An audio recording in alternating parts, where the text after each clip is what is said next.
बेचारे जी मोदी जी का एक बयान सामने आया। प्रधानमंत्री नरेंद्र मोदी जी ने मध्य प्रदेश में कहा है कि कांग्रेस क्या चाहती है, हम आपको बताते हैं। जेवर छीन लेगी, मंगलसूत्र छीन लेगी कांग्रेस, जो उनकी विचारधारा है। और अगर 2 गाड़ियां किसी के पास है वो छीन लेगी, 2 मकान किसी के पास है शहर में और गाँव में तो कांग्रेस छीनना चाहती है। तो क्या मानते हैं जो इस तरह से कांग्रेस का एजेंडा सामने है?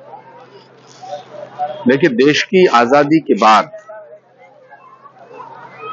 से लेके आज तक नरेंद्र मोदी जी पहले ऐसे प्राइम मिनिस्टर हैं जिन्होंने भारत को गौरवान्वित करने का काम किया।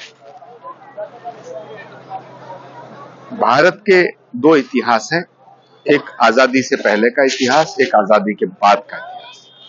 तो जो आजादी के बाद का इतिहास जब लिखा जाएगा तो उसमें 2 तरह का इतिहास लिखा जाएगा, एक 2014 से पहले का इतिहास, एक 2014 के बाद का इतिहास।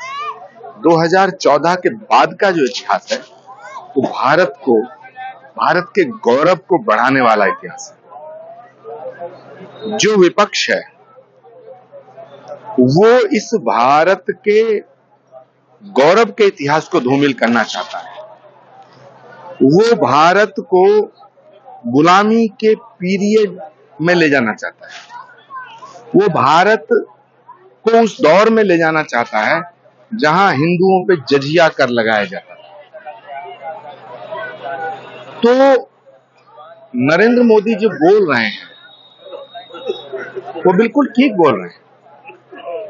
और ये बाकी जितने नेता हैं जिनको मैं कहूंगा कि ये सो कॉल्ड सेकुलर लीडर जितने भी हैं, ये नरेंद्र मोदी से इतनी नफरत करते हैं कि नरेंद्र मोदी से नफरत करते करते अब ये भारत के गौरव और भारत के इतिहास और भारत की संस्कृति से नफरत करने लगे।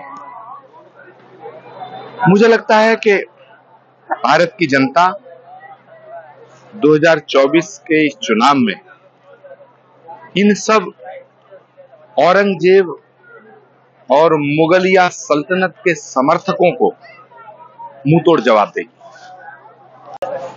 जी, समाजवादी पार्टी के राष्ट्रीय अध्यक्ष कहना जो बिस्रा की रिपोर्ट आई है अंसारी की, उसमें कहीं ना कहीं बीजेपी का एजेंडा सामने आता है। जितने भी संस्थान है वो सारे बीजेपी के लिए काम करते हैं, इसलिए हर चीज में शक होता है। तो क्या मानते हैं जिस तरह से पत्रकार को लेकर ये मामला सामने आता है कि उन्होंने एक आरोप लगा दिया मीडिया पर? देखिए, समाजवादी पार्टी की 2019 में बहन जी की मदद से 5-7 सीटें आ गई थी।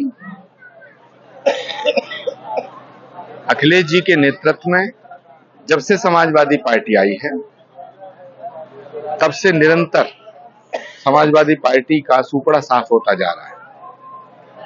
2024 का जब परिणाम आएगा तो मुझे लगता है कि जो 2019 में जितनी उनकी सीटें थी उतनी भी नहीं आ पाएंगी। तो इन सब परिणामों से अखिलेश जी को सीखना चाहिए।